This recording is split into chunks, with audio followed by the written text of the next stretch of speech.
Hello everyone, welcome back to our new topic जिसका नाम है molecular clock from the chapter evolution. तो चलिए स्टार्ट करते हैं। The molecular clock is a technique in molecular evolution to relate the time that two species diverged to the number of molecular differences measured between the species DNA sequences and protein sequences. तो molecular clock जो है एक technique है जो measure करती है time को relate करती है मॉलिक्यूलर डिफरेंसेस के बेस पे।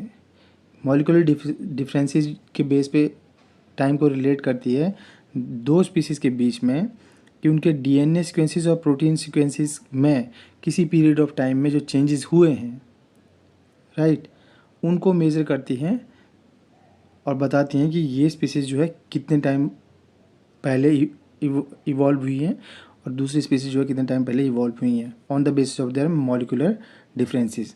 इसको मॉलिक्यूलर क्लॉक बोलते हैं और इसका दूसरा नाम जीन क्लॉक भी है और इवोल्यूशनरी क्लॉक भी इसको हम कहते हैं।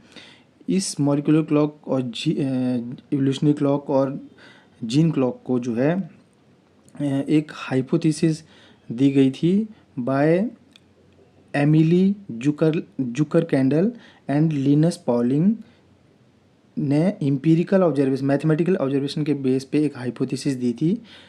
देन आफ्टर देयर हाइपोथेसिस 1968 में एक बायोलॉजिस्ट थे मोटो किमूरा, जिन्होंने एक न्यूट्रल थ्योरी दी जो कि थ्योरेटिकल थी।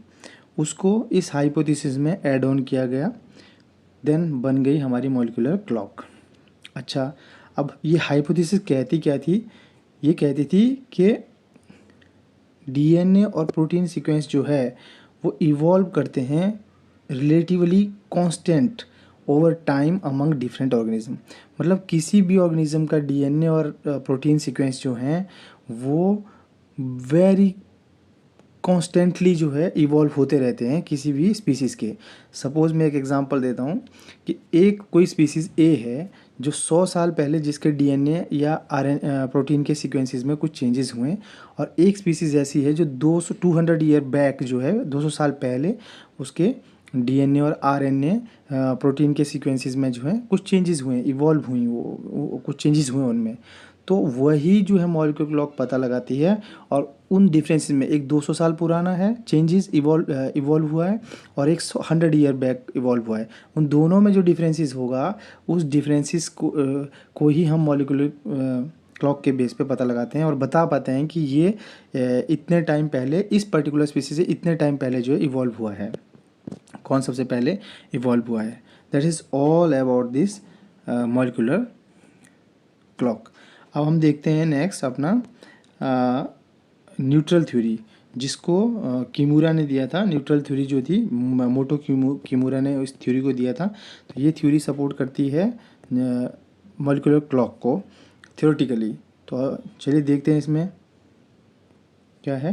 तो न्यूट्रल थ्योरी में क्या है कि एक इन्फ्लुएंशियल थ्योरी है ये, जिसको क्यूम्यूरा ने सुजेस्ट किया था कि लार्ज फ्रैक्शन ऑफ जो न्यू म्यूटेशंस है किसी भी ऑर्गेनिज्म के अंदर, जो न्यू म्यूटेशन है, ऑब्वियसली है कि हम बात कर रहे हैं जबकि डीएनए और प्रोटीन सीक्वेंसेस जो हैं वो इवॉल्व होंगे, चेंजेस होंगे उनमें और एक नई ऑर्गेनिज्म, नई स्पीसीज जो है बनेंगी, ठीक है ना। तो ऑब्वियसली उनके डीएनए में म्यूटेशन होगा तभी ना बन पाएगी वो, राइट। तो मोटो किमूरा का जो न्यूट्रल थ्योरी है वो कहता है कि जो लार्ज फ्रैक्शन ऑफ, मतलब लार्ज नंबर ऑफ जो नई म्यूटेशंस हैं वो किसी भी ऑर्गेनिज्म में वो अफेक्ट नहीं करती है उसकी इवोल्यूशनरी फिटनेस को, ठीक है। मतलब वो उसकी इवोल्यूशनरी फिटनेस जो है उसको अफेक्ट नहीं करती हैं लार्ज नंबर ऑफ म्यूटेशन जो है। मतलब मान लो आप 90% 95% जो म्यूटेशन होंगी वो उसकी इवोल्यूशनरी फिटनेस को अफेक्ट नहीं करेंगी। तो नेचुरल सिलेक्शन जो है ना वो नीदर फेवर और not disfavour them.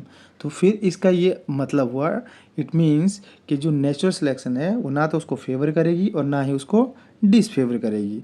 Eventually each of these natural mutation would either spread throughout a population and become fixed in all of its member, और धीरे धीरे क्या होगा, या तो ये न्यूट्रल म्यूटेशन जो है, जो मतलब अफेक्ट नहीं करती है एवोल्यूशनरी फिटनेस को उस पर्टिकुलर ऑर्गेनिज्म की, या तो ये क्या करेंगी, धीरे धीरे ये म्यूटेशन जो है स्प्रेड हो जाएंगी पूरी पॉपुलेशन में और फिक्स हो जाएंगी, सभी मेंबर के अंदर वो म्यूटेशन फिक्स हो जाएंगी।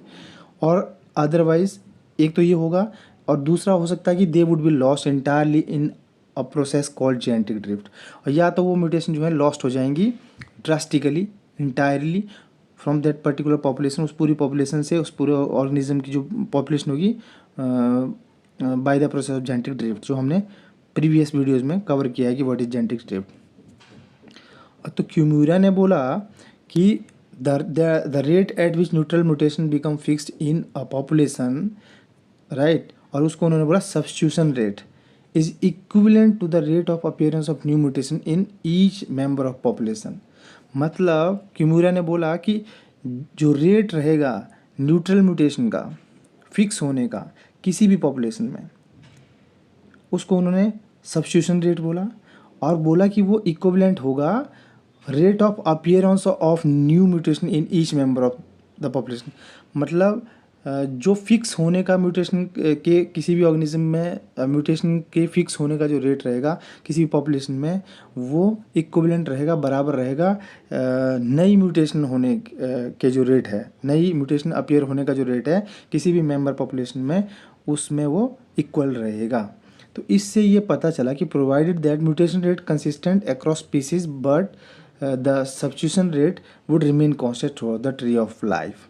मतलब जो म्यूटेशन रेट है वो तो कंसिस्टेंट रहेगा across the species, and the substitution rate जो है वो रहेगा constant through the tree of life, right. अब कैसा रहेगा कि जो न्यूट्रल थ्योरी है वो एक फाउंडेशन है, मॉलिक्यूलर क्लॉक टेक्निक का फाउंडेशन हम इसको मानते हैं, ठीक है। और इस इवोल्यूशनरी मॉलिक्यूलर जो थ्योरी है इसको बायोलॉजिस्ट माइक्रो क्लॉक को जो बायोलॉजिस्ट यूज़ करते हैं मेजर करने के लिए कि how much time has passed since species diverse from common ancestor. मतलब कितना टाइम बीत गया है कि कोई स्पीसीज़ को अपने पूर्वजों से, एंसेस्टर से डाइवर्ज हुए, निकले हुए। मतलब को सपोज करो 100 बिलियन ईयर एगो उनके एंसेस्टर थे और आज वो स्पीसीज अर्थ पे या कहीं पर भी वो पाई जाती हैं, या मतलब कितना टाइम पता उनका पास हो गया है, ये हम इससे पता लगा सकते हैं।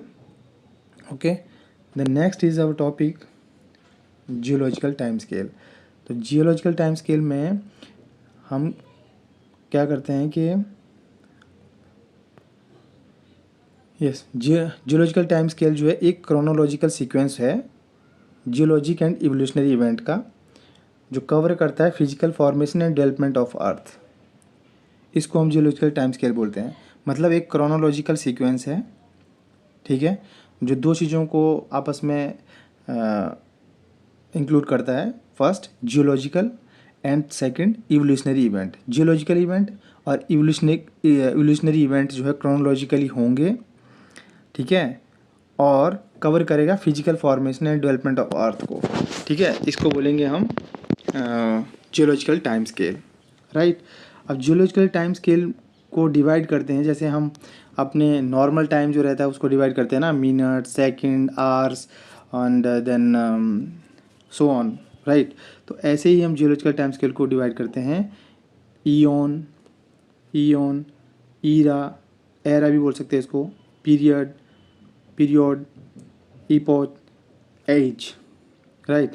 तो ईओन जो है जब दो और उससे ज़्यादा जियोलॉजिकल ईरा जो है आपस में मिलते हैं तो हम कह सकते हैं कि एक ईओन बन गया। और ये लार्जेस्ट डिवीज़न होता है किसी भी जियोलॉजिकल टाइम का, जिसमें लास्ट करते हैं, मतलब जिसके अंदर बहुत सारे 100 मिलियन ऑफ ईयर्स रहते हैं। जब 100 मिलियन ऑफ ईयर का एक ग्रुप बन जाता है तब हम उसको ईओन बोल सकते हैं। देन एरा जब दो और उससे अधिक जियोलॉजिकल पीरियड आपस में मिलते हैं तो अब एक एरा बनता है, और एरा में जो है 100 मिलियन ऑफ ईयर ड्यूरेशन रहती है, राइट। 100 मिलियन ऑफ ईयर्स की ड्यूरेशन इसमें भी रहती है, right. Then period, the period is the basic unit of geological time, हमसे पूछा जा सकता है। तो period is the basic unit of geological time, जिसमें कि single type of rock system is form होता है जो लास्ट करता है 10 million of years, 10 million of years जो लास्ट करता है। देन आ गया epochs, and epochs is a division of geological period, it is a smallest division of geological time and lasting several million years. ये सबसे largest division था geological time, सबसे smallest division है epochs, और ये लास्ट करता है several million years. Then last है age, age is a unit of geological time which is distinguished by some features. ठीक है, ये जियोलॉजिकल टाइम का डिफरेंट टाइप का जो है यूनिट है एज, और इसको हम एक डिफरेंट फीचर से, उस पीरियड के टाइम में जो फीचर हुए उन फीचर के हिसाब से इसको हम इसका नाम रख दिया है। जैसे कि एग्जांपल लाइक आइस एज, उस टाइम पे पूरी अर्थ में आइस था, ज़मीन थी ही नहीं, और दैट इज़ आइस एज, तो उसको पूरा हमने आइस एज बोल दिया। एंड एज जो है, एक एज जो है वो शॉर्टर होता है इपोज के, यूजुअली लास्ट करता है few million to about 100 million year ago. ठीक है, ऐसा हम कह सकते हैं इसमें। ओके, देन चलते हैं नेक्स्ट। ये एक स्केल है, टाइम स्केल एवोल्यूशनरी इवेंट के साथ में इसमें दिखाया है इन्होंने, तो इसको आप देख सकते हैं। जैसे कि ये इस तरफ को है ऐसे, तो और ये चल रहा है, एज जो इसकी मेंशन है बिलियंस ईयर्स में है, राइट। तो हम कह सकते हैं कि सपोज करो यहाँ से 0 से स्टार्ट हो रहा है, एंड जो ओल्डेस्ट नोन इनवर्टिब्रेट फॉसिल्स हैं हम कह सकते हैं कि 0.5 से लेके 1.0 के बीच में किसी टाइम स्केल पे पाए गए थे। तो उन्होंने 0.6 पे बोला है कि 0.6 बिलियन ईयर एगो जो है वो पाए गए थे। इसी तरह से सो ऑन इन्होंने कर जो है आगे बताया है। हमारी जो अर्थ फॉर्म हुई है वो हुई है 4.5 टू 4.6 बिलियंस ईयर एगो, आज से इतने साल पहले जो हमारी अर्थ जो है फॉर्म हुई है। और वैसे ही सब चीज़ों को इन्होंने यहाँ पे मेंशन किया हुआ है, अपनी जानकारी के लिए इसको ऐसे कर सकते हैं। तो that's all from the chapter evolution. हमने मोस्ट ऑफ द पार्ट जो है इवोल्यूशन चैप्टर के कवर कर लिए हैं। आप किसी भी कॉम्पिटिटिव एग्ज़ाम की तैयारी कर रहे हैं तो आप इसके थ्रू एक बेसिक डेटा लेके, बेसिक अंडरस्टैंडिंग लेके आप समझ सकते हैं। और हमारा जो 10 to 15 वीडियोस बनी हैं वो इवोल्यूशनरी चैप्टर के ऊपर उन्होंने पूरा चैप्टर मीन्स ऑफ इवोल्यूशन का पूरा कवर कर लिया है with all the terminology and all. Next chapter we will start now onwards, so please stay tuned with us and like, subscribe our channel